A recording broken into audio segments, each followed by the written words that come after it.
But it's like we've all have good ideas. Exactly. Like everyone's had a good idea. And so just actually do it. And that's the hardest part. The hardest part is doing it. And then you get to the next hardest part, which is still doing it, which is grinding it out and still doing it when it doesn't work. No. But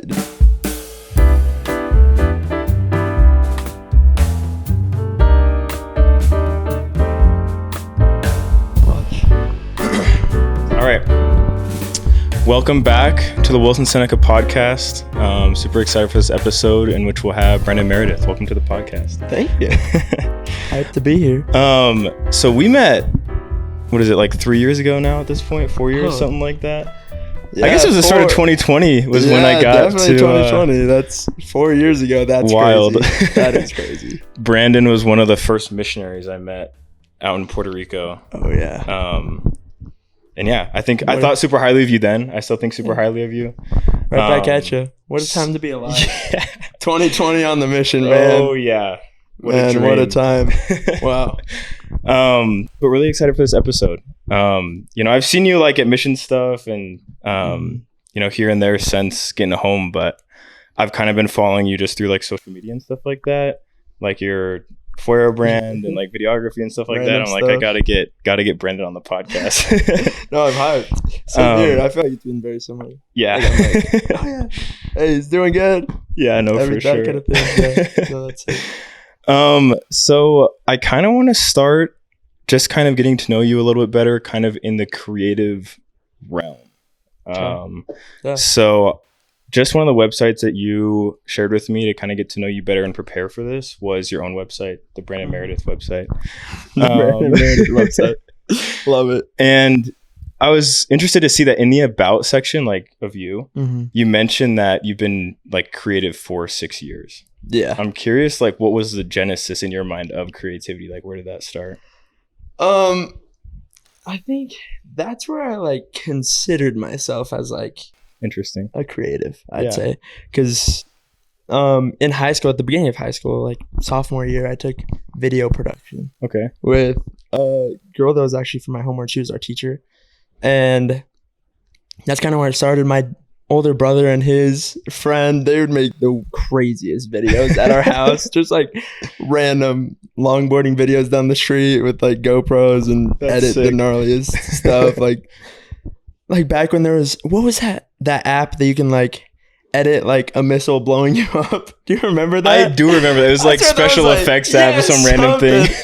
Some SFX yeah, apps, like back I know exactly what you're talking about. That my brothers would just make. My brother and his friend would make just like, that's so funny. These crazy movies and just blowing each other up, whatever. And so like back then I was like, oh, that's like my brother did video, and he like, but just in high school, and I took videography and then really moved to photography. I don't know if it was just video was like a lot more complex, and I started liking photos. I had a lot of friends that did photography, and kids that I just thought were super sick, that I was like, oh, they do that. And I had friends that were starting to get into film back in high school, which was like way before there was like the craze that it is now. Yeah. And so I started taking like photography class and really just like learning a ton. Never really like considered myself a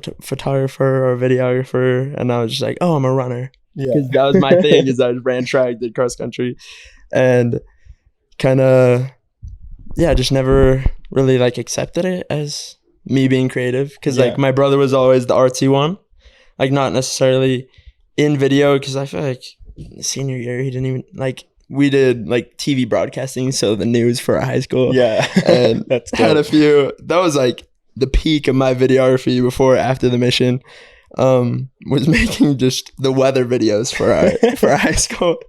And hey, look it up. I'm pretty sure they're on YouTube somewhere. I'm sure they are. Like making weird interviews in the halls. But so we do that. That also is like a thing now, is that people just interview people in the halls.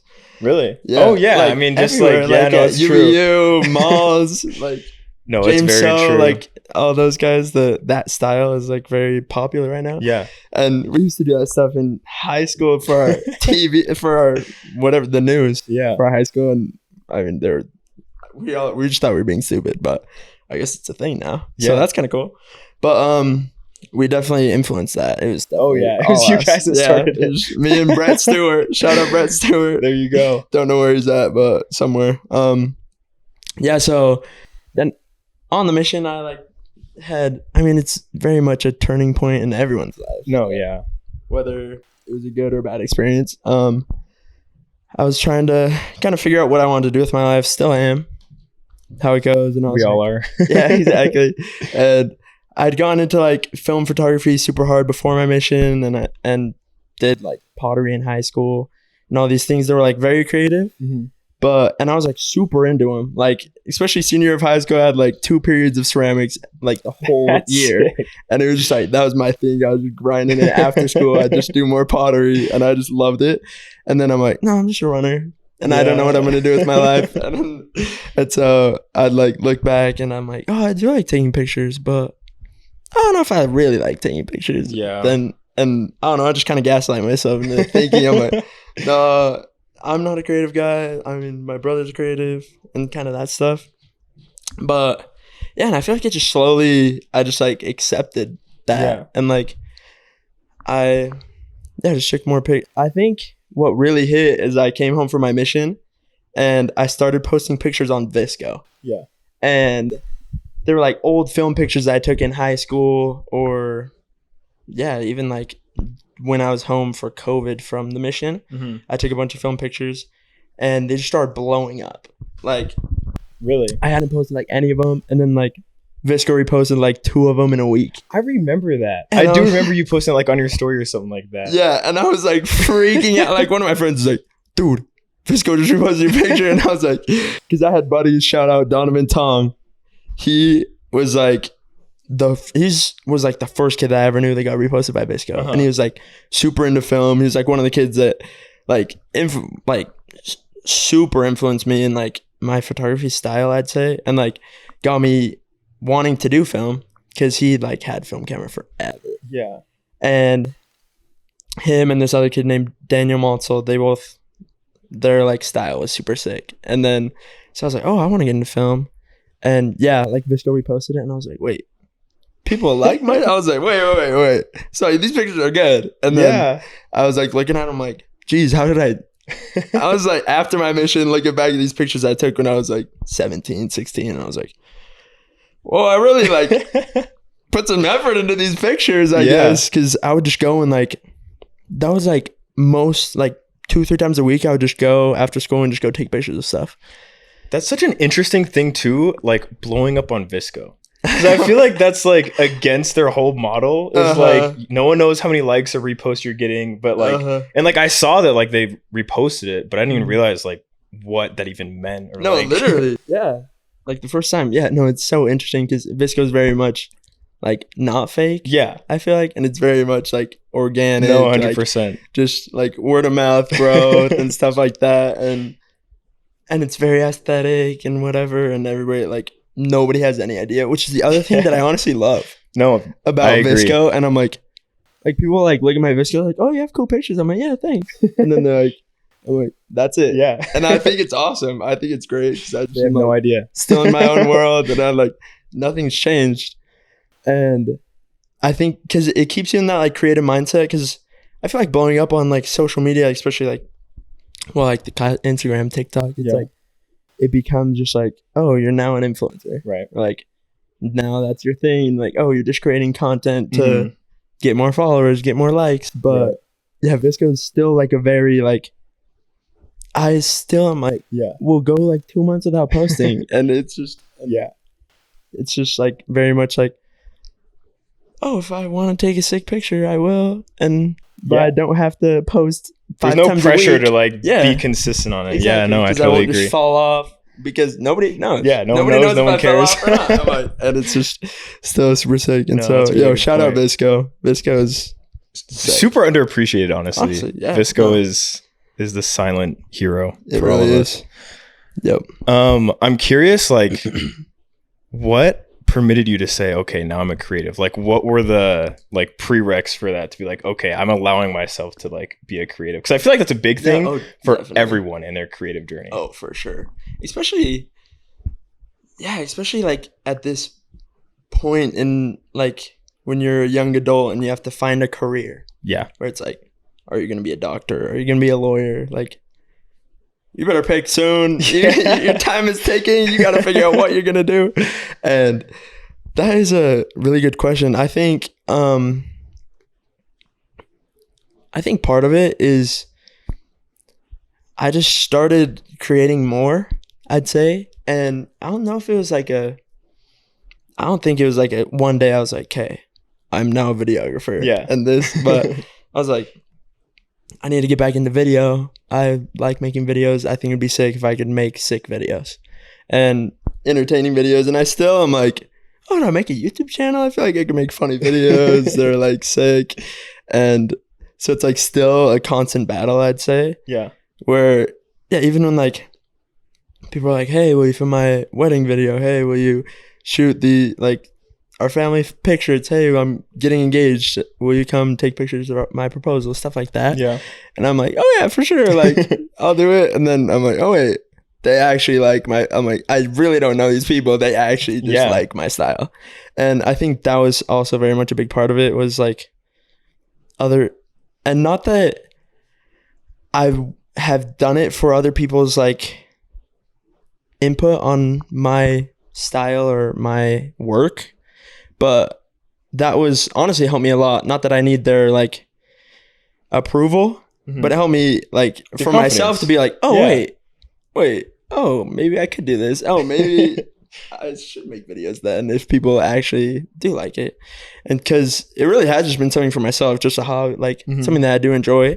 Because I have a ton of hobbies, too many. Some would say, I would say I don't even have time for all of them. But I think that was definitely a big part. Just like noticing that other people notice and realizing, because a lot of times I feel like, especially as creatives, we put ourselves in a box that's like below our league. Like at least for me, I always am like, oh, like it's very much like I'm not good enough to be like an influencer. I'm not good enough to shoot someone's wedding. I'm gonna screw it up. No, yeah, I totally agree. Even though I'm like, not to be like prideful, but I'm like, I can make a solid wedding video. Oh yeah. Like if I shot a wedding, I can make a good wedding video. But I'm also like, oh, could I though? I'm like, no, I'm not gonna shoot weddings. I don't shoot weddings, so it's not gonna be that good.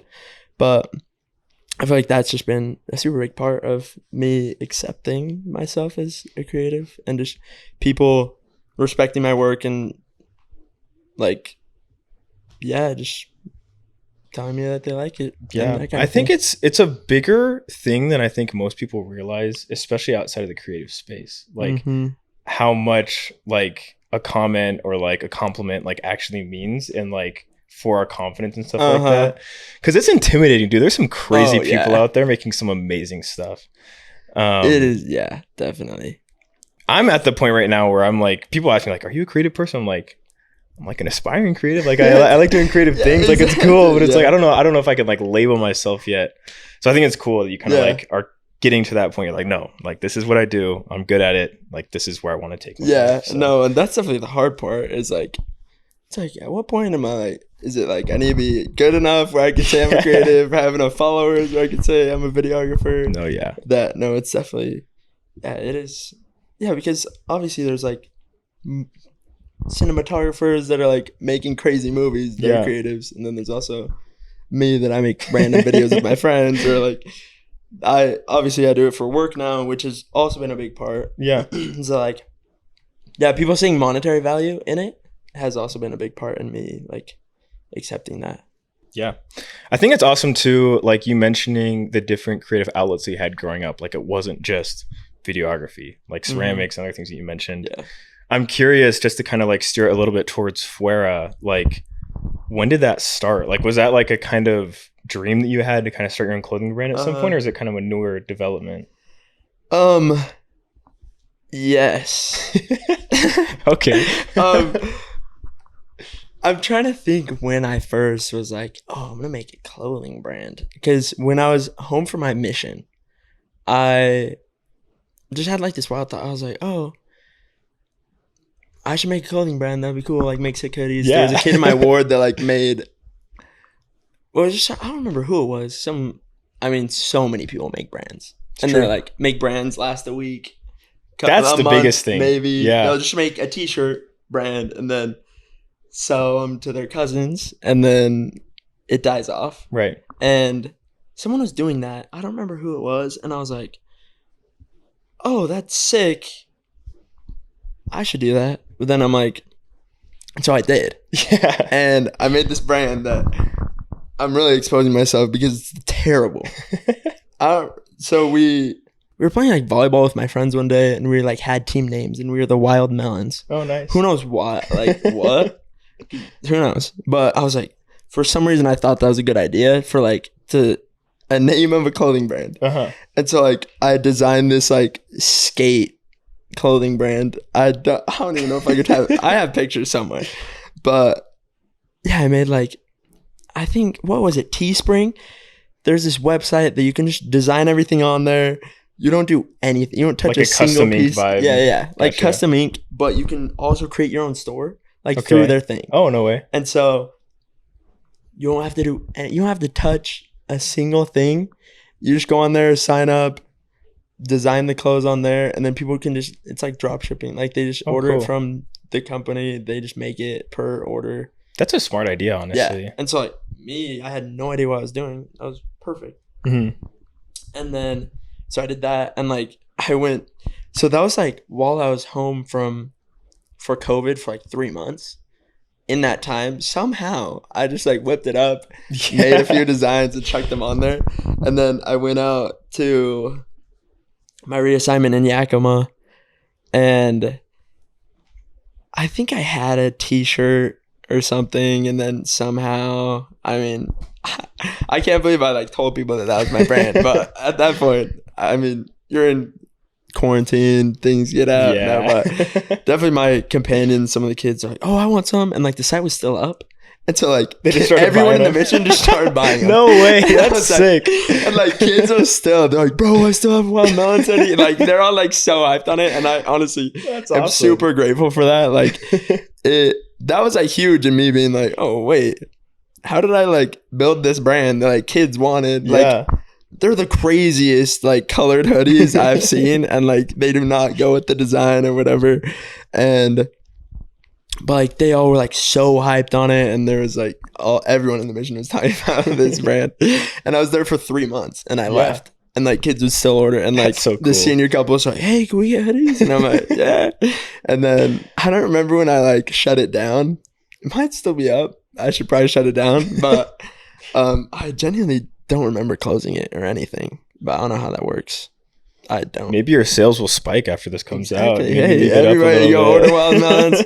I don't even know if I get paid off of that, but hey, you can get the OG merch, OG brand. So that was like the beginning of it. And so after my mission, I still like wanted, I don't know, I've always just been like super interested in local brands, like especially after I got home from my mission. Like Rare Roses already gone, Blue Bison.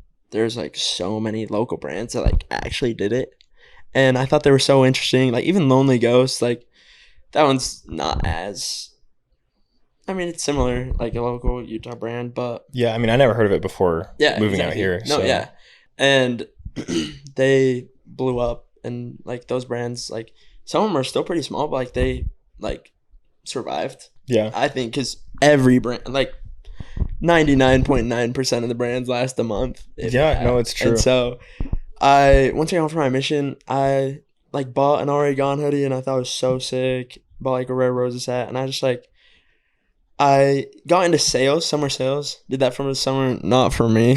Definitely not for me. Had a great experience though. Learned a ton, and everyone like I sold for the grit, and everyone there was like hyped on like these brands, like Really? Already Gone, Rare Roses, and like they were super sick, and like everybody would just buy all of it. And that was like the coolest thing, was that kind of stuff. Like my friends thought they were so sick, and so I was like, so after that I was like starting to like look into them and like figure out like how they did it, how they survived that initial, I don't know, whatever takes out all these brands. And I think a lot of it's boredom, and like it's hard.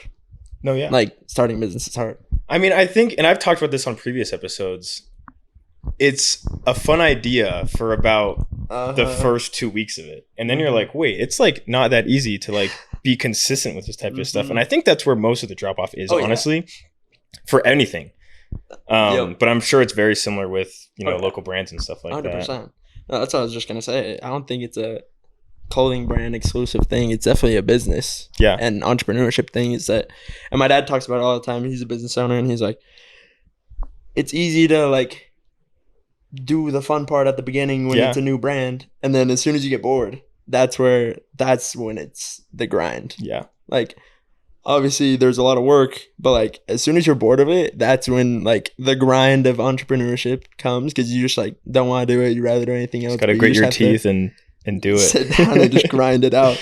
And so like kind of like for like a year at least, maybe a year and a half, I've been home from my mission for like like 2, almost 3 years. Jeez. Yeah, it's crazy.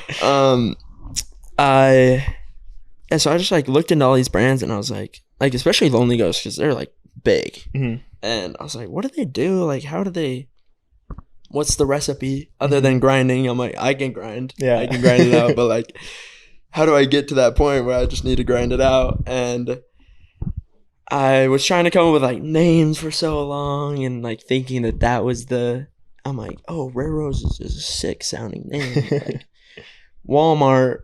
And then, because I started thinking about that, I'm like, Sportsman's Warehouse. I'm like, TJ Maxx. I'm like, hey, it's not the name that's doing it. And then I'm like, so, because for a while I was like, okay, what would sound good as like a massive like entity, like Nike? I'm like, okay. And then I was like, yeah, maybe it's not the name. And so I tried. I was like, well, obviously I need something that people can support and that kind of thing. But I think the biggest thing that like actually influenced me to like send it, because like for a while it was just like the same thing. I was like, this cool idea that I would think about like a couple times a month. Like I'm like, oh, I'm gonna start a clothing brand eventually. And then last summer I went to a ton of like fairs, and like, you can come in. Britton's in the back. No, you're chilling. You're totally fine. And so I went to like Strawberry Days. Okay. The Swiss Days. What's the Freedom Festival? And these are Fiesta Days. These are all like 4th of July. Well, like summer fairs that are like, because like in Utah, like gotcha. I swear they like rotate. I mean, it's usually like the same fair that just like rotates cities, and they have like their week of days. Gotcha. Like Strawberry Days, Freedom Days, whatever. And I was like going to all these fairs, and there's like all of these shops, and there's like one shop that's cool. And I'm like, okay, there's like 45 of these that are like cute girl stuff that like permanent jewelry. There's like 70 of them, and like spoon rings, and I'm like, okay, this is cool. I don't want any of it. And so that was honestly a big thing for me. I was like, wait, if I had a clothing brand here that was sick, I would buy Soma. I would buy it. And I was like, there's probably so many other guys out there that are with their girlfriends at these fairs because they really want to be at the fair, not because their girlfriend's making them, because they would never. Right. And like, if there was something sick, they would buy it. Because like, I was like, oh, I wish there's something cool that I could buy. And so that was a big thing. I was like, oh, there's definitely a need for like a sick local brand that's like actually here at the fairs. Yeah. And so that's when I was like, oh, I should actually do this. And it kind of worked out perfect. I was looking for like a new job at this one point, like at the end of last summer. It was like around that same time. And one of my dad's like, his company's partner, they're like partnered. The owner, he owns this apparel company. So like they make like business apparel. Okay. And also for some small brands. And they were like hiring someone part-time. And I was like, oh. And my dad's like, yo, my son's like thinking about starting a brand. Like this would be like perfect for him to like figure out everything. And I like met with him. and they were like looking to hire someone part-time, and also they needed content. And I was also like had been starting doing like commercial content like at that same time. That's like, perfect. oh, sick. And then, just fell in your lap. Yeah, literally we like met like 2 days later, and we just like talked, and we're like, oh, sounds great. And then showed up the next day to work. And yeah, it's been like super, like Mike and Noah, it's like a father-son business. They're like some of the best people I know, and they've been so clutch in all of it. And like it's been like a million times easier than if I wasn't working there, because they just have access to everything. They obviously, that's what they do for this business. And we've grown a ton since I started working there, which has been super awesome to see. And because they started in like the thick of COVID and grinded it out, and I respect them so much, starting that in the middle of COVID. That's awesome. I'm like, that's an aggressive task. And yeah, it was like super crucial, like, and game changer for sure. I don't know. I mean, I know 100% it would, Fuera would not be even close to where it's at. And yeah, so that was super sick. And that's kind of how I got to kind of starting it. That's cool. Interesting. No, I thought it was sick when I first like saw Fuera. Because I'm sure you remember we had like the zone shirts like way back when that you designed, and then we all bought, which I still like wear every other week, I feel like. I totally forgot about that. I'm like, it's sick that like I'm able to look back literally now like 3 years. And like now you're doing this like full time. And it's really cool to see that progress. I'm curious, like, because I don't know much about like the clothing business and stuff like that. What is the process like of like, okay, I have an idea of like what I want to make to then making it? Like, what is the whole process of getting it ready, like making it and then like listing selling it? Yeah. So for me, being in this like super unique situation of working at Blink Threads is a company anyways. Okay. If any of you need apparel made, hey, that's the one. Look them up. Shout out. Hey, shout out Blink Threads. We'll link them in the bio. So I do everything myself. Gotcha. And so like all the apparel I make by hand. So that's dope. So I'm able to just like most of the hoodies we make, which is like, well, right now I started with t-shirts with like, it's called direct to film, that we like heat press onto the shirts. And so that's what I started with, that and like just embroidery on the t-shirts. Nice thing is Blink has like embroidery, all that stuff. And so I didn't have to like outsource that, because that's what I was doing for work. Yeah. And so like after hours, I would just stay and just grind it out. And so that was super nice at the beginning. So I didn't have to like find a manufacturer or like go through like a company and pay a ton of money, because I was just doing all the labor myself. So like cost was super low. But I also was not making a ton of shirts and stuff, because it's still a tiny brand. And so for me, at first I ordered like, I think my first order was like maybe 20 t-shirts. Okay. And I made 20, and there was like an assortment. It wasn't like 20 of one kind. It was like 20 of all of them. And there was probably like 4 styles. Okay. And so like 5 of each.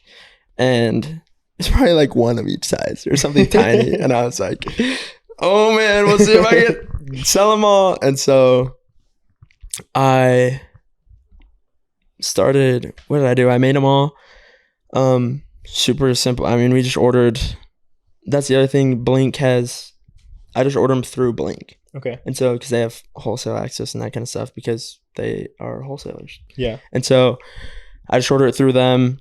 And obviously now I also have wholesale license and all that retail stuff, which was also a very interesting learning process. Yeah. It was like all the like legal side of everything, which is Is it pretty difficult to get all that stuff? It honestly was not nearly as bad as I was expecting. I was scared. I was like, oh gosh.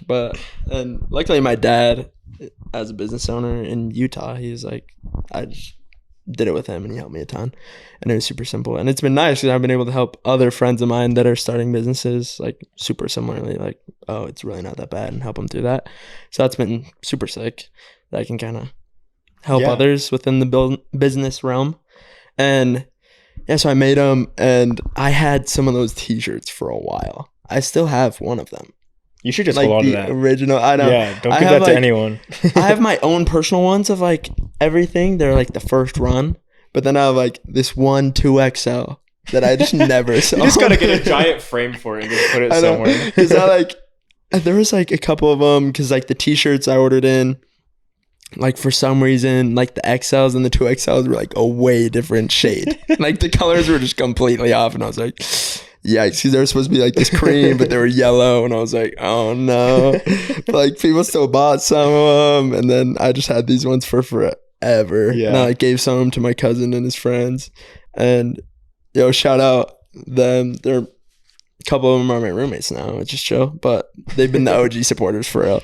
And like, cause like most of my friends, like none of my friends bought them, and I was like, oh fetch. I was like, this is gonna be rough. And cause like I had a couple orders online, wasn't anything crazy, and just kind of took a while to sell them. Yeah. And so I was like, oh, I guess, and then like I got bored. Yeah. And it was like that hit that wall, and I was like, well, gave it my best shot. Had a website, and like the website was trash. I wouldn't say that. I like the website. No, I redid it. Oh, okay. Since you've seen, the new one, I redid it. But like back then, it was like, I don't even remember what it looked like, but I know it was bad. And I was like, okay. And I slowly like started trying to, I was like, okay, what if I learned from like all these other brands that I think was their recipe to like blowing up? And because these are just random designs I put on t-shirts, like that were just like meant nothing or whatever. And one of them said we should play outside, but it wasn't anything, like it was like small on the bottom. Yeah. And so I was like, I need to just like do that. And so one day, because like those days I would just draw a ton in my notebook, and I'm like trying to come up with ideas of like something that will just like work and something that people can get behind. Because I was the whole thing, I'm like, what's something genuine to me that people can support, that's positive, that I can get all the lonely ghosts following to come after, and like the moms will like, but also it's fresh and guys will buy it too, that's like for everyone. And that was hard. I was like, what is like for I'm like, I don't know if I'd buy anything that's like for everyone like that. Yeah. And so then I don't remember how, but I had already come up with this saying, we should play outside. And I just like drew this weird thing, like drew it in like the super weird font, put a smiley face, took a picture of it on my phone, image traced it on Illustrator. Yeah. And I just like cut it out in vinyl and slapped it on the back of this thrifted camo jacket that I had. That's dope. And it was like fire. And I was like, this is it. And like, I was like, and my boss, Noah, he's like, that's kind of big, because it's like massive. He's like, I'm like, yeah. He's like, are you sure? And I'm like, no, yeah, I think it's sick. And it's just like, we should play outside, just huge on the back. And I was like, this is it. And so I just started looking and like trying to find hoodies, buying a ton of different hoodies, trying to find like what style I wanted, colors, that kind of thing. And at that same time, these kids that I grew up with, one of my friends from since we were kids, like we've been in the same ward forever. His little brother started this Thrift Bus. Yeah, and, I which saw has that. also been super clutch, like huge in all of this. So I've known them since we were kids. Like our dads have worked together in the past, that kind of thing.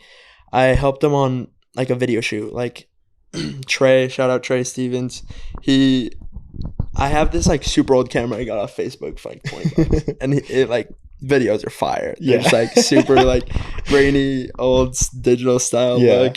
And he asked if he could borrow it for the shoot for the bus. Mm-hmm. And I was like, yeah, bro, for sure. Give it to him. And for some reason, his SD card wouldn't work. And so he like called me. I like pulled up with my SD card. I was like, oh, you can just use mine. And then I ended up just shooting with him. And so I just helped him out. And the video turned out super sick. And then I was like, wait. Because they just had like thrifted stuff. And they had built this community. Like, at that point, they had like 17,000 followers on Instagram. And explain a little bit what the Thrift Bus is for like those aren't aware. So the Thrift Bus, Kaysen, genius of a kid. Obviously, he's got something going right. I wish I thought of this. He's just in high school, saved up $1,000 or something, and bought like a not working school bus, and just I don't know how he got it to his house, but it was parked in his backyard, and he just like made it super sick and just turned it into a thrift store. Yeah. And would just sell it to like local kids. And then recently, just this last year, I think is when they got the new one. They bought a new bus that works. They can drive it around, and they just like decked it out, and they just drive around and just sell thrifted clothes like all around Utah. They've gone to like southern Utah. I think they went to Colorado too. North too, yeah. Yeah, and they're like planning on going up to Idaho soon, and they just go everywhere. Yeah. And like now they've grown. Like, shout out Colin McLaughlin. He's a genius at social media marketing. Like, I swear they have videos go viral at least every other week. That's like dope. 1 million, 2 million views. Like, it's crazy. And him and Trey are like a fire combo. They just know what they're doing. And so I hit up Case and I was like, yo, are you guys like interested in selling brands? Is this just strictly thrift clothes, or like would you guys be down in like selling like local brands and that stuff? He's like, oh yeah, brands would be sick. And I was like, little do you know, I have one. I was wearing the hoodie today. And so I was like, yo, I think that'd be super clutch. And so we worked out a deal, and I got like 5 hoodies or something, and I think it's 5. Put them in the bus, and I was like, "This is it." Yeah. They pull up. They're at the village. I don't even think a single hoodie sold. Really? No way. A single one. And I was like, "Man, that's tough." I was like, "Well, we gave it our best shot again. That's tough." And I was like, "Maybe I just need to lower the price." And they also had been at the village for like a few weeks in a row. What were you originally selling them at? So at first they were $60. Okay. Which for me, I'm like, $60 is a cheap hoodie. Yeah, I agree. I haven't bought a hoodie for $60 ever. I'm like, at least 70, 80, 90 bucks. And so I was like, dang. And like these hoodies, I wear them all the time. They're super nice, super comfy. And so, did I say comfy? They are comfortable. Yeah. But I can't believe I just said that. Anyways, so I was like, oh, maybe I just need to drop the price. And so I did this. It was like Black Friday. And I was like, Black Friday deal, 25% off, dropped them to $45. Mm-hmm. And I think that next week they were at Sad Boy Thrift in Provo, just on Main. Mm-hmm. And they were $45. And like, I took them another I think I took them like more hoodies for this time. And they were like sold out in like an hour. Really? And I was like, and Trey's like, hey bro, do you have more hoodies? And I was like, no. And he's like, well, they're gone. And I was like, oh, okay, that's sick. I can make some more. That's kind of cool. And then, but I was still in like this mindset that like nobody wanted them or something. I was like, oh, it's just because they're cheap. And I'd like sold a couple online, but I still was like not selling any online and that kind of thing. A guy ordered one from Alaska off my TikTok, which is sick. Shout out him. That's dope. And other than having to pay a lot for shipping, it was awesome. But and then I kind of got bored again for like a month. So like this is like December, and I was like slacking, didn't make a lot of hoodies to sell, and then I was like, what am I doing? Last time I put hoodies in the bus, because it'd been like almost a month, because they like at the end of the year they didn't pop up anywhere because they were like getting stuff ready for the new year. Yeah. And I didn't even put stuff in the bus for like the first 2 weeks in January because I was like kind of over it. But I was like, then one day I was just thinking, I'm like, what am I doing? They sold out. I'm like, they sold out. Like if there was more hoodies, they could have sold. I don't know, maybe not. And so I just made like 10 hoodies and took them to the bus. And I just kept the price $45. I was like, hey, Black Friday lives forever. 25% off still. And put them in the bus and they sold out. That's dope. And I was like, oh, geez. And so then I was like, I guess we need to scale. And so I just like, okay, I'll take them 20 hoodies. And then the next weekend, in that weekend, they sold. I was like, oh. And so, like, that's where I'm just, like, making more. And it's been crazy. Like, my little sister sends me a picture of a random kid That's at the so gym awesome. wearing one. And I'm like, how have we already sold 75 hoodies this month? And I'm like, geez. And then I'm like, 75 hoodies? That's a lot. That's a lot of hoodies. And I'm just still making all of them. And then, so I have my coworker helping me now. She's, shout out Holland, clutch. Super clutch. I couldn't do it without her, honestly. And so it's been interesting because we work with brands at my work, and a lot of them hit the wall and fall off like hard. Really? Like they'll buy a bunch of hoodies at the beginning and like sell it to their mom, and then nothing happens. Mm-hmm. And I think that's my one, like, obviously the bus has been like the biggest blessing in all of it, and super crucial. And like, cause like none of my, like, I think it's awesome that they're supporting now. Yeah. Is like my relatives, like my cousins have been like there from the beginning, but like friends and like family, most of them like haven't bought hoodies till now. That's crazy. Which is super crazy, which honestly blew me away. I was like, I see how it is. Yeah. I see how it is. I was like, hey, look, I'll just grind it out myself. Yeah. I will figure it out. And like, now I think it's funny. I still appreciate it. Obviously, like, I appreciate their support always, but they're always like, how much is the cost? Yeah. And I'm like, oh, $100. And so $200. No, but like, how much does it cost you? And I'm like, I would rather sell it to someone that will pay full price. and so, because like a lot of times they're like, oh yeah, we want to support, and then they're like, but like, we don't want to pay full price. And I'm like, oh yeah, some random kid in Ephraim, Utah will buy one. Yeah. I'm like, don't worry. No, that's valid. I'm like, hey, don't worry. I'm like, I really appreciate it, but like, obviously you don't want it. Yeah. And so that's been a very interesting thing. That is interesting. With starting it, which, except for, it's like, my boss, he's like, oh yeah, your family will buy like the first run, like the first 15. And it's not what happened. Oh, not at all. It is crazy. Like, yeah, like my older brother bought one, but yeah, like all my family member, like they only have one because it was free. Yeah. And stuff like that. Dang, and that's I'm like, wild. And so that was a grind. That was like super interesting for me, like starting that, because I was like, oh, if I thought they would be the only people wanting them, but it's been like the opposite. Not that they don't want them, but yeah, it's been very interesting in that way. That is wild. And so, yeah. Well, believe it or not, we're nearing the end of the episode. Oh yeah, wow. It always flies. A lot of yapping. A lot of yapping. A lot of good yapping though. Good content here. Yeah, I'm glad. But what I like to do at the end of each episode, is I give like the interviewee just kind of like a blank slate, like anything that maybe you came today wanting to say and didn't, or something that, you know, came to mind you haven't shared yet, or just something you comes to mind right now, but kind of just give you that freedom to kind of choose what note we end on for the episode. Yeah. I'd say anything I have to say to the people, do what you want. I feel like that's one thing that I'm a living testament of. Literally just do what you want.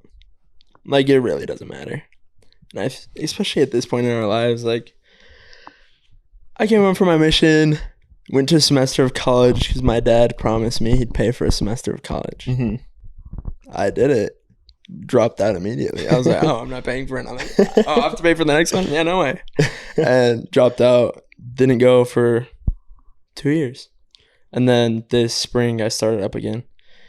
And I remembered why I dropped out. But, especially now, because back then I was like, I don't know what I want to do. I have so much time.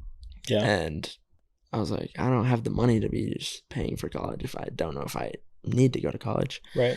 But not that college is bad. I think it's great. That's why I'm in it right now. And I think it's super valuable, especially, I mean, any knowledge I think is super important. And I genuinely enjoy learning and using my brain.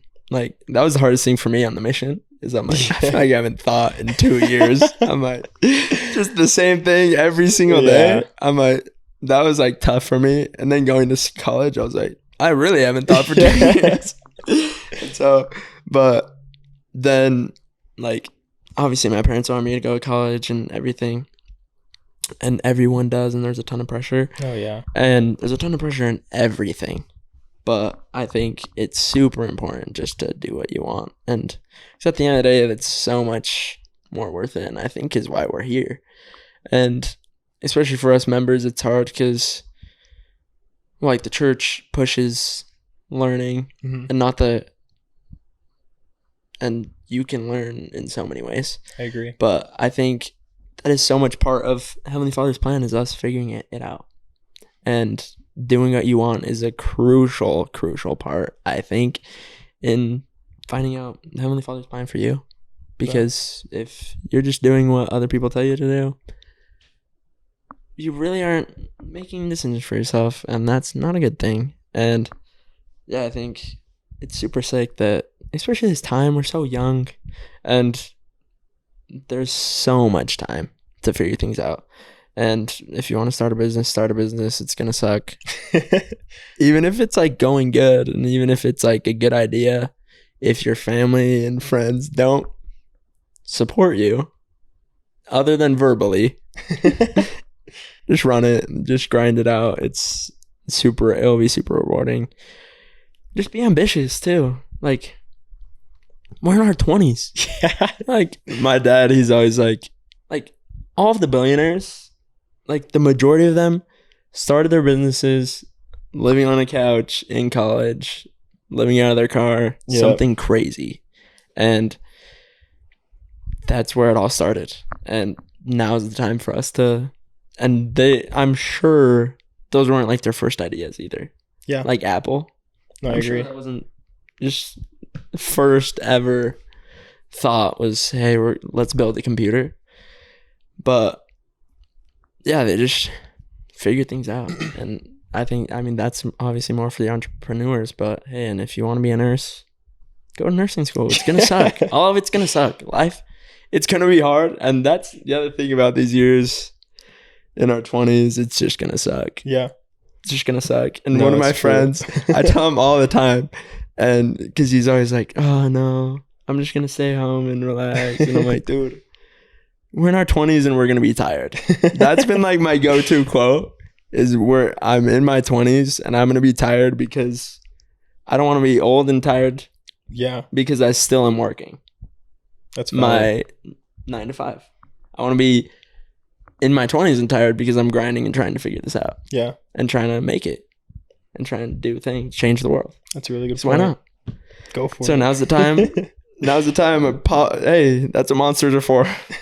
That's what monsters are for. Shout out monsters. Yo, shout out Monster. Peach Monster. Had one today. Fire. But don't get addicted. I try and keep it to a couple a week. Yeah, good plug. Yep. No, I don't know if I've shared this before. I know I haven't shared this before. On all my social media, I have a me, like the we guys of myself. And the reason I have that guy, I mean, I think it's like goofy and it's like cool and whatever. But like the way I think about it is like everyone, like when you play video games, they're so excited about like creating their character and creating this like perfect life and like have all these cool things that they've always wanted. And my thought is like, why not do that in your own life? Like, seriously. Why not like just, instead of just like daydreaming about all this cool stuff or like logging into 2K and creating some random, like go out and make it happen. And like 100%. I feel like so many people just get like locked in this box of like other people's expectations and like even schooling and stuff like that. And I think it's interesting you mentioned like learning. Like most of my learning at college has been outside of college and outside of classes. 100%. And like I go to college, it's important. I love it. I love the program I'm in. Like I'm learning a ton and stuff like that. But the stuff that I'm passionate about, the stuff that I'll be doing the rest of my life is the stuff that I'm doing like this, like outside of school. 100%. So I think you bring up like a lot of really good, important points. Oh yeah. No, yeah. And that just reminded me, I was talking to I don't remember when I was talking to my mom about this, but what was she saying?